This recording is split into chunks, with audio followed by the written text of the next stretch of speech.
그리고 이건 좀, 시장에 긍정적인 소식이다라고 개인적으로 생각을 하는데, 이거는 사실 과학입니다. 인간 지표. 이게 어떻게 보면 이런 좀, 뭐라 해야 되죠? 무속신앙인가요? 인간 지표? 이게, 근데 약간 이게 좀 신빙성이 있죠. 왜냐면 이게 결국 근거가 언론사는 조회수를 뽑아야 되지 않습니까? 맞나요? 언론사 조회수가 돈인가요? 어쨌든 이제 조회수를 뽑으려면은 이 시장 비관론이 이제 이 시장에 극에 달하고 인간들이 막 두려워할 때, 그때 이제 더 비관론자를 데려와야죠. 그래야 이제 조회수가 나오지 않습니까? 시장 막 엄청 안 좋은데 뭐 좋은 얘기하면은 거기 와서 뭐 누가 봅니까? 그럼 맨날 욕만 하고지. 그러니까 이제 더 안 좋게 말하는 공포를 조장하는 그런 사람을 데려와야 되는데 그때가 되면은 근데 이제 언론사에서 그런 사람을 데려왔다. 그 정도면 이미 시장 공포 극에 달하고 사실상 완전 바닥에 이미 친 겁니다. 좀 그러다 보니까 이게 월가 최고의 비관론자들이 이제 그 언론에 등장하기 시작했죠. 대표적인 인물 제프리 군들락입니다. 이분 엄청나게 뭐 채권왕 유명하고 이 더블라인 캐피탈 CEO 언론에 뭐 국내도 정말 많이 나오죠. 국내도 채권왕 뭐 군들락이 이제 뭐 시장을 경고했다 막 가끔 막 이제 시장 안 좋을 때마다 나오는데 근데 결국 이번에도 나와서 똑같은 이야기 했습니다. 트럼프 대통령은 정책을 철회하지 않을 것이다. 앞으로 몇 달 동안 불확실성에 대처해야 된다. 투자자들은 좀 더 지속적인 바닥을 찾을 때까지 계속해서 현금을 보유해라 이야기하면서 S&P 500, 4,500을 기대한다. 뭐 그런 안 좋은 이야기 다 쏟아냈는데 약간 경험상으로는 항상 이 제프리 군들락이 좀 시장에 이렇게 좀 화제가 되고, 그리고 그 또 짝꿍 있지 않습니까? 닥터둠, 누리엘 루비니 교수 같이 나오면은 보통 시장 그때 되면은 이미 뭐 바닥 찍었더라. 그런 경험은 좀 많긴 합니다. 그래서 이게 누리엘 루비니 닥터둠이라고 불리는 이분도 본인 회사도 있죠. 회사 이름이 안 떠오르네요. 그리고 회사 뉴욕대 거기 교수도 하고 하는데 겸임 교수. 근데 이분도 이제 최근에 이틀 전에 블룸버그에서 주말 사이에 인터뷰했습니다. 근데 결국 똑같은 이야기 하고 있죠.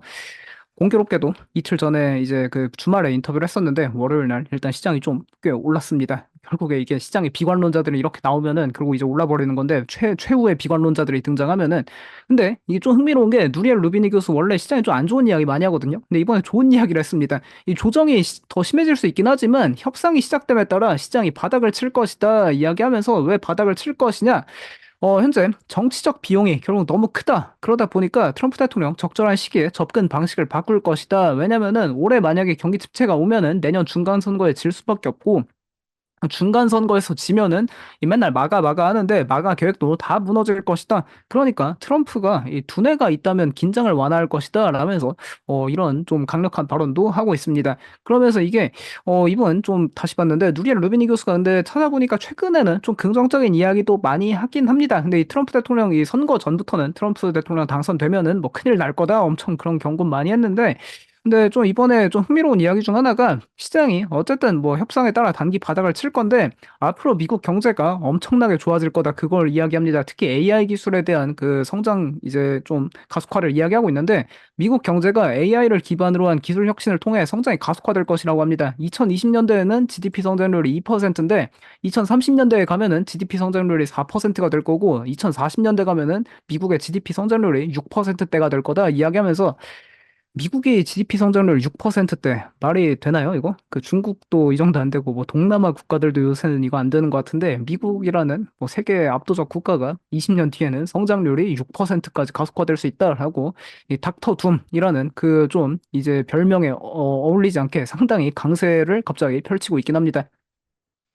근데 어쨌든 이렇게 뭐 시장에 좀 안 좋게 보는 비관론자들 많이 등장했죠. 제프리 곤들락이나 이제 누리엘 루비니, 닥터 둠이라 불리는. 근데 이제 누리엘 루비니 교수는 조금 뭐 좋은 이야기를 했지만 그래도 어쨌든 시장 이런 최고의 비관론자들까지 다 이제 등장을 했습니다. 그러다 보면은 결국 시장에 리전 투셀 항상 있죠. 미국 증시 역사를 봤을 때 미국 증시에 팔아야 할 이유가 이번에 결국 추가가 됐는데 리버레이션 데이 해방의 날이 이게 추가가 됐습니다. 뭐 하마스 이스라엘 공격 그리고 뭐 엔캐리 트레이드 청산 그다음 이제 드디어 등장한 거죠. 이게 해방의 날. 근데 이게 한 번씩 생각해 볼 게 있는 게 해방의 날 돼가 이후로 뭐 주가 급락은 하지만 근데 팬데믹 때 다 경험해 보신 분들도 있겠지만 그런 거 생각해 보면은 팬데믹 때는 진짜로 사람들이 다 죽어 나갔습니다. 진짜 전 세계적으로. 우리 정말 아팠죠. 다 팬데믹 코로나 걸려 보면 알겠지만 그리고 이제 팬데믹 때도 다 겪고 시장은 올라왔고 그리고 2008년, 2009년 이 뭐 거의 대공황에 준하는 세계 이제 금융위기 있지 않았습니까? 그때는 이제 월갈 점령하라 하면서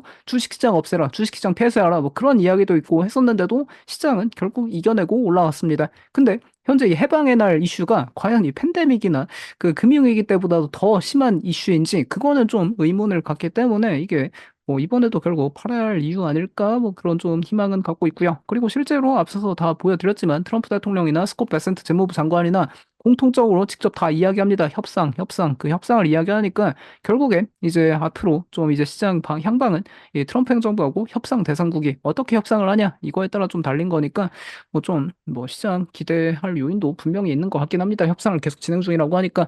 그리고 뭐 트럼프 대통령 결국 이제 뭐 상호관세 영구히 부과할 수도 있다 이야기하는 건 다 그런 거죠. 그 옛날부터 트럼프 대통령 워낙 본인 책이 많으니까 그 사실이 뭐 예측이 불가능하다가 아니라 이미 본인 책에 다 예측 가능하게 다 써놓은 것 같은데 이 거래의 기술을 그런데 보면은 항상 예상 못하는 수준까지 몰아붙여야 된다 하고 옛날부터 그 막 오바마 대통령 막 욕하는 때 보면은 이제 왜 막 도대체 뭐 중동 그런데 막 이제 그 IS나 그런 데 막 위협 타는데 뭘 막 그렇게 발표를 하고 하냐? 그냥 갑자기 기습적으로 해야지 막 그런 이야기도 할 정도로 뭐 어쨌든 이런 공격은 항상 기습적으로 과감하게 질러야 한다 그런 스타일이니까 뭐 이번에도 좀 그렇게 한 거 아닐까? 그렇게 보면 좋을 것 같습니다.